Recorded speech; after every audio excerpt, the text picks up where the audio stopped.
Americans among the hostages held in the Gaza Strip. Hamas warns it will kill civilian hostages if Gaza attacks continue without warning. And the war in the Middle East hits Texas as pro-Palestine rallies gather in Austin. And in the Houston area, a judge cuts bond for a murder suspect. Look on the outside, nice and sunny with a few clouds currently. This is a live view for Cuero, by the way. This time tomorrow, we'll be thick in the rain in a pretty big way. Give you the details coming up in your full forecast. Trey, thank you. In Victoria, golfers spent the day participating in the Claude B. Jacobs Memorial Golf Tournament. You're watching 25 News now at 5. Good afternoon and thanks for being with us. I'm Karina Garcia. James Munoz is on assignment. Israel has vowed to lay total siege to the Gaza Strip as it pounds the impoverished Hamas-ruled territory. This comes more than 2 days after Hamas launched a surprise attack from Gaza. Israel was caught off guard, bringing heavy battles to its street for the first time in decades. This bringing Israel to formally declare war on Sunday. The Prime Minister vowed to destroy the militants' military and governing capabilities. I recognize the legitimate grievances of the Palestinian people. But nothing can justify these acts of terror and the killing, maiming, and abduction of civilians. I reiterate my call to immediately cease these attacks and release all hostages. After more than 48 hours of fighting, Israel's military says it has retaken control of all communities around Gaza. On the ground, Israeli troops work to secure the breach points where Hamas fighters cross the border. It's taking us more time as we expected to get things back into a sort of defensive security posture of people coming in and also defending the communities. While from the air, Israel pounds Gaza with strikes it says are aimed at Hamas and Palestinian Islamic Jihad targets. But scores of women and children have been killed, according to the Palestinian Health Ministry. We are at war with Hamas.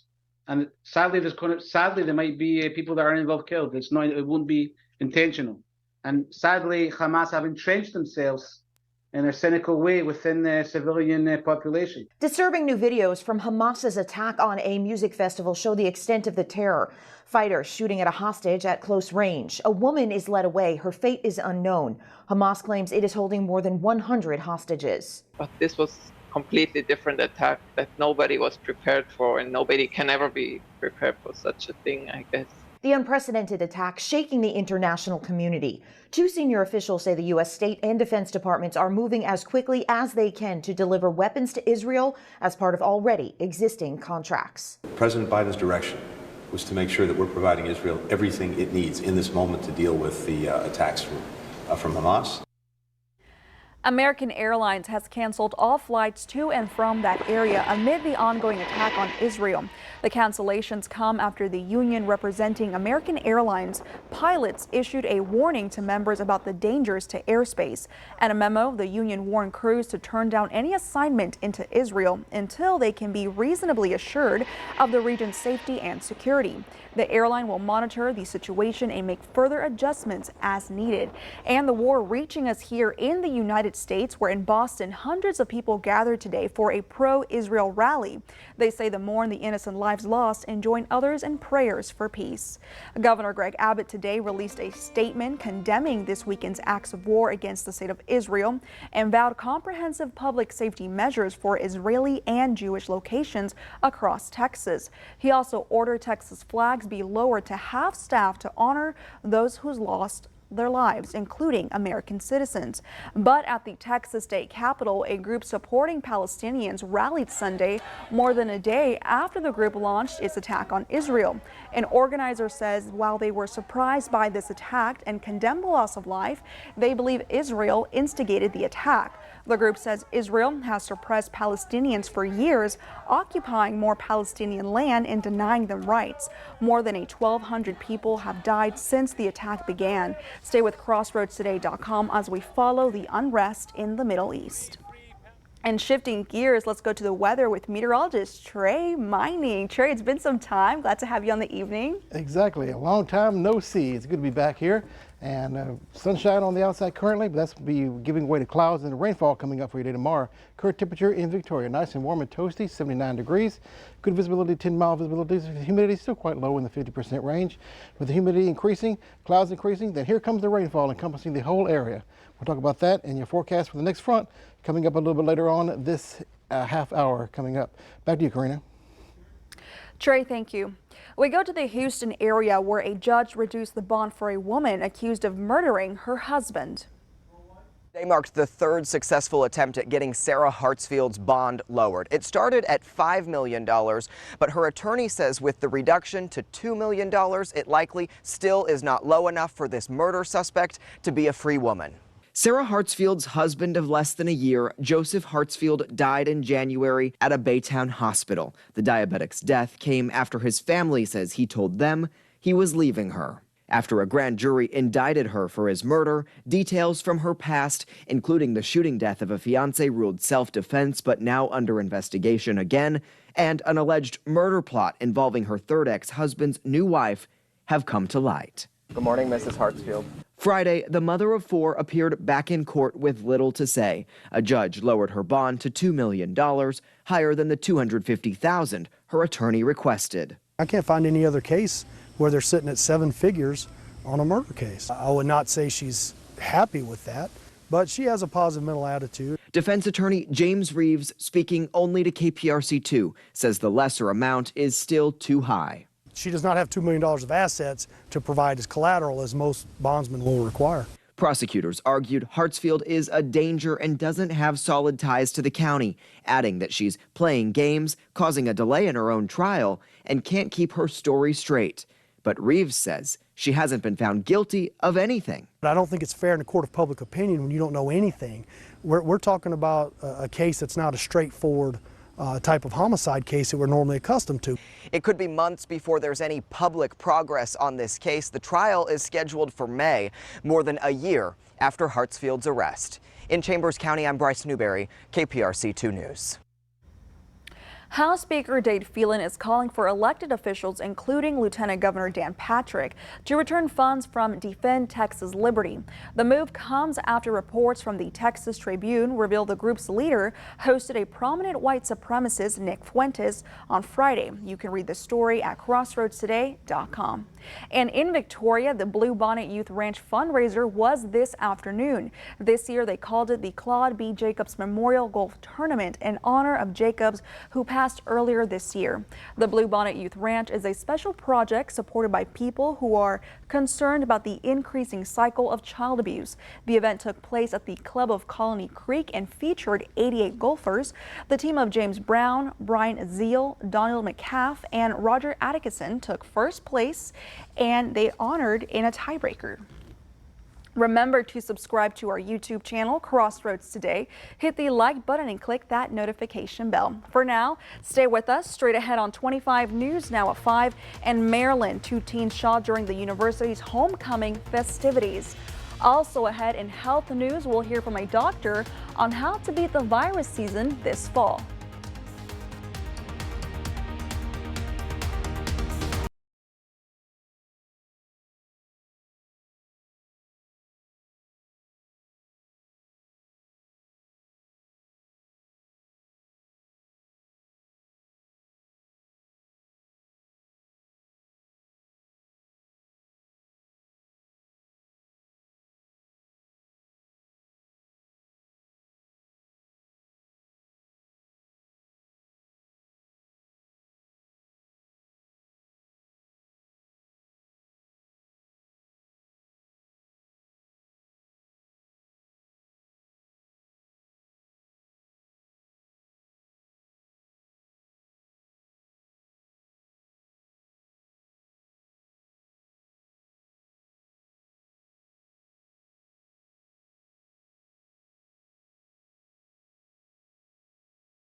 Men were wounded in a shooting at Bowie State University. Bowie police say two 19-year-olds who were not students there were shot Saturday night at the historically black University Center for Business and Graduate Studies. Both men sustained non-life-threatening injuries. Bowie State president expressed deep sadness about the shooting, saying it occurred after a number of homecoming festivities. No suspects have been identified, but police are pursuing some leads. If you see something, say something. That's the most important thing right now. A lot of things can be preventable, and I'm sure we want to continue to have fun and continue to have events going on campus, but we can't do that if we're not saying anything about what's being done. State police say they have reason to believe there was more than one shooter. The United Auto Workers have decided to go on strike after rejecting a tentative agreement with Mack Trucks. 73% of union workers voted against a proposed deal made to them last week. The union's president said he's inspired to see members hold out for a better deal. Many of the union's demands for Mack are similar to demands made with General Motors, Ford, and Stellantis. That includes improved wages, health care, and pension benefits. It's that time of year again, fall and winter, when highly contagious respiratory viruses start spreading rapidly. But luckily, there are some things you can do. Across much of the U.S., illnesses are starting to tick up. This is a season where respiratory viruses typically occur. Overall, COVID-19 levels are currently dipping, but it remains a concern, causing nearly all virus-related hospitalizations since the start of the year, according to the CDC. Some major cities, including New York and Washington, D.C., are already starting to see high levels of healthcare visits for respiratory virus symptoms. Georgia and New Mexico are also seeing moderate levels. But you can protect yourself, and that starts with practicing healthy habits, says Dr. Jesse Bracamonte with Mayo Clinic. Make sure you're getting plenty of rest.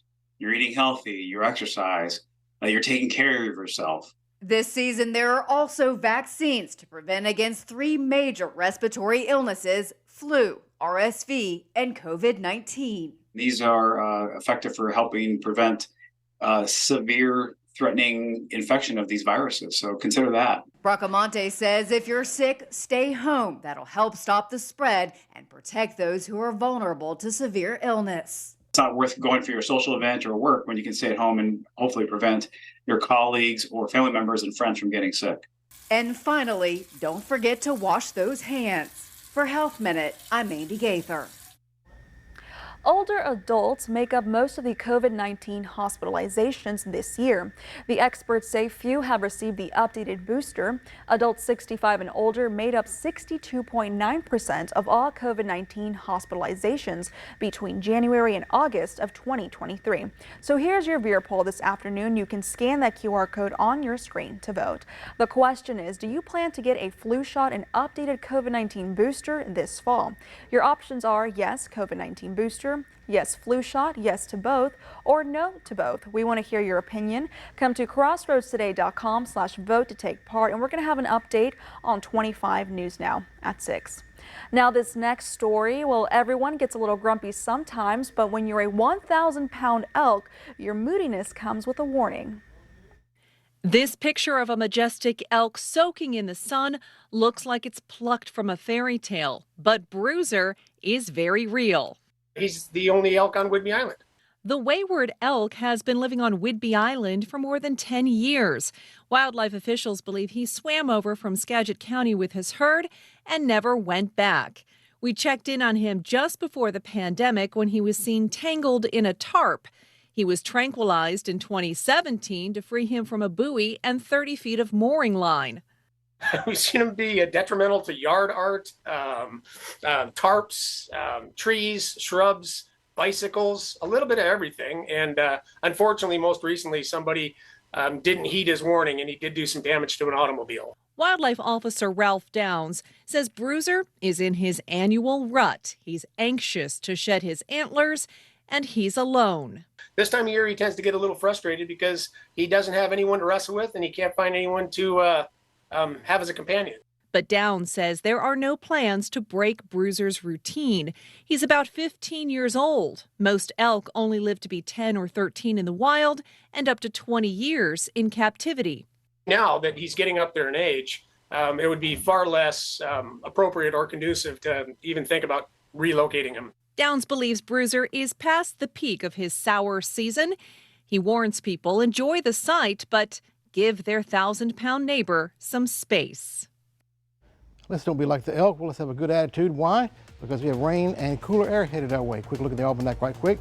79 degrees was the high, which is below normal for this time of year. Rainfall below normal. We're catching up on that tomorrow in a pretty big way. We'll talk about it coming up in your full forecast.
And good evening, everyone. Trey Mining here. It's good to be back. Good to see everybody.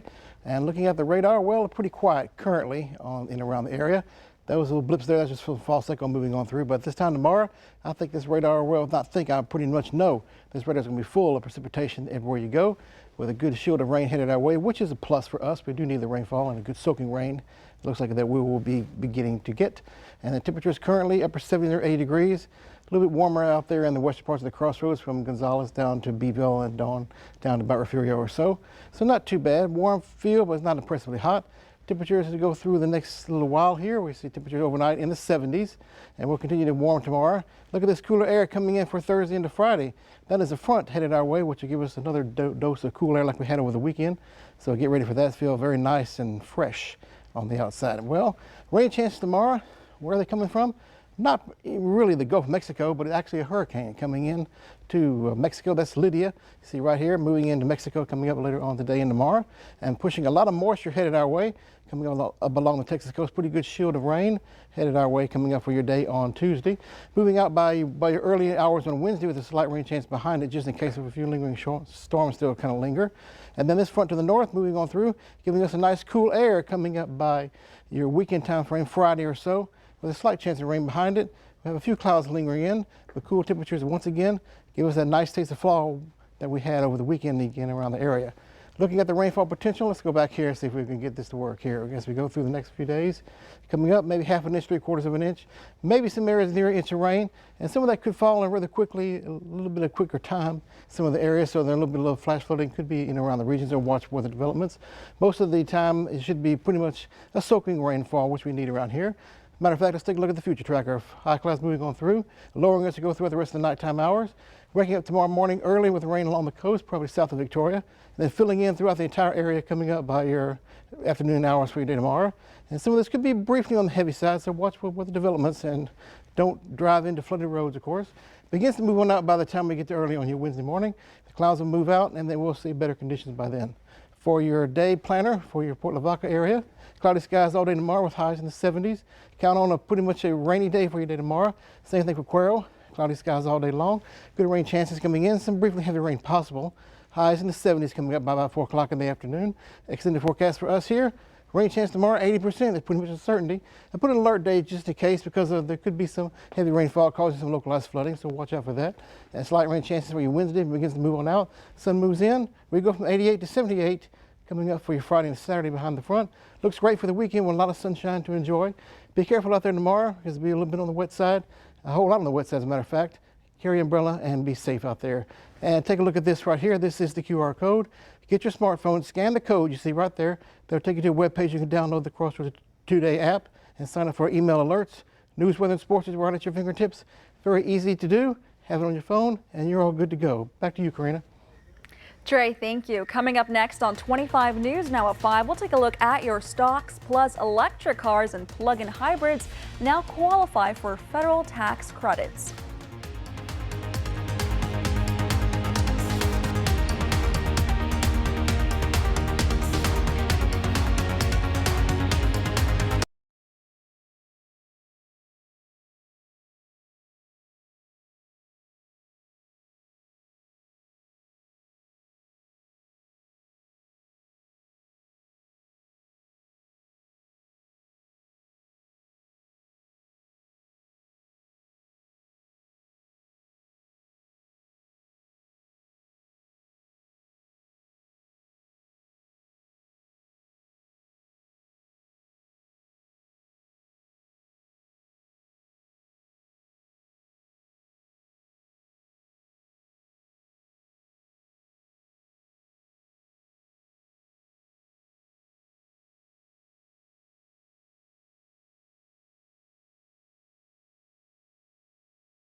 Taking a look at your stocks, the Dow up 197 points, the S&P 500 up 27 points, and the Nasdaq up 53 points. Oil up $3.59, closing at $86.38 a barrel.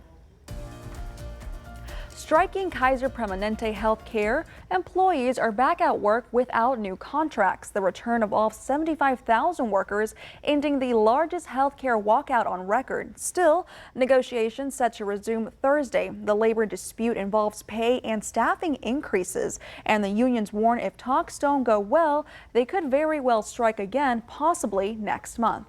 And starting January 1st, buyers of new or used electric or hybrid vehicles can get U.S. government income tax credits at the point of sale instead of having to wait till they have to file income tax returns. The Treasury Department says the near instant credits of up to $75,000 should lower purchasing costs for consumers and boost electric vehicle sales. These credits will be available under the Inflation Reduction Act. Stay with us. We'll take one last look at your forecast with Trey, plus the 51st Albuquerque International Balloon Fiesta underway. Plus, here's a look at world news tonight, right after 25 News Now at 5. Tonight, Netanyahu making it very clear here that Israel is at war. The deadly terrorist attacks and race to find hostages. The United States stands with the people of Israel. As Israel strikes back, more Americans turn to World News Tonight with David Muir.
The Albuquerque International Balloon Fiesta kicked off Saturday. Hundreds of pilots from more than 15 countries will steer more than 550 balloons. The festival began in 1972 and is one of the largest and most famous balloon festivals in the world.